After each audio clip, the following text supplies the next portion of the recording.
So here we have a ponderosa pine. It's clearly dead, been dead for a while, and it has a conch on it. And that conch is white and chalky and breaks apart really easily. And if you look at my hands, it almost writes like a piece of chalk. So that in and of itself is a dead giveaway. We'll move to the upper end of the tree here in a moment and see the decay, but right away you should be able to identify this. Oh, there. I'm able to get a portion of the conch out. A hoof-shaped conch, white, chalky, and in a ponderosa pine. So what are we dealing with here?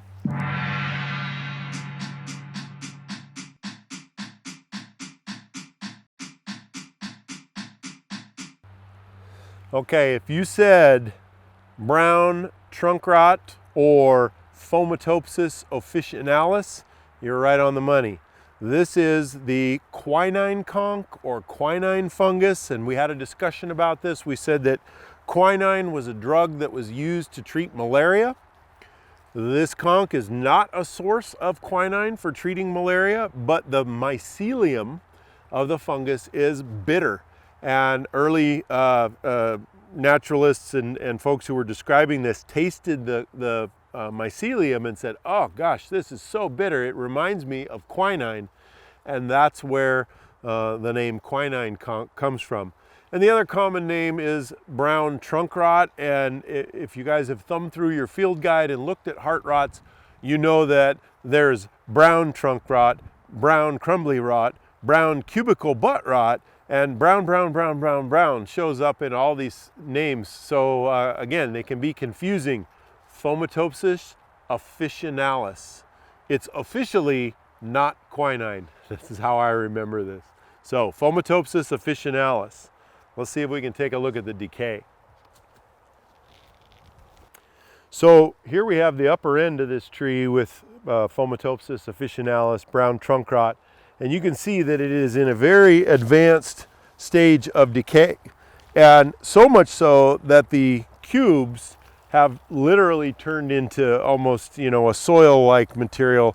And so it is indistinguishable at this point from Fomitopsis pinicola, the red belt fungus, by the rot alone. Now the conchs, again, the giveaway.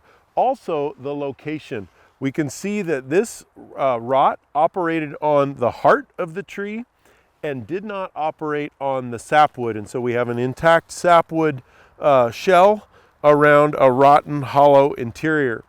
Notice a couple other things. This cone, I think, has just fallen in here. But, what are the ecological functions of trunk rots? And one of the things we said is, hey, trunk rots create structure and habitat for wildlife. And we can see there's a hole right there, whoops, probably utilized by golden mantle ground squirrels. So there's probably golden mantle ground squirrels burrowed back in here. And this log will lay here on the forest floor unless it's consumed by a wildfire or a prescribed burn. It could lay here for decades, perhaps even a century or more, providing habitat for wildlife.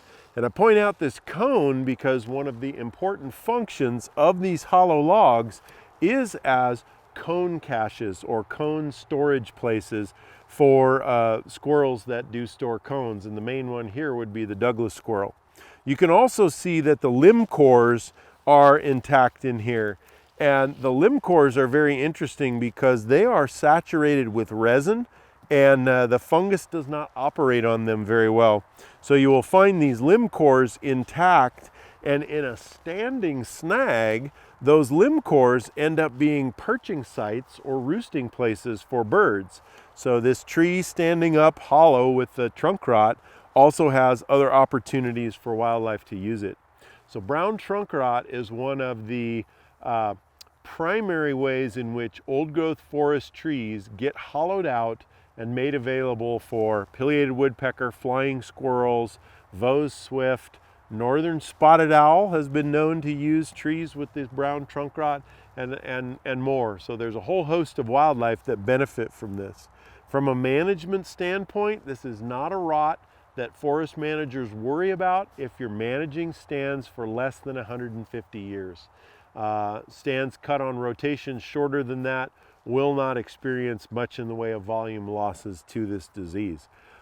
So it's really just a good thing to have in our old forests to keep creating wildlife habitat and fulfilling ecosystem functions.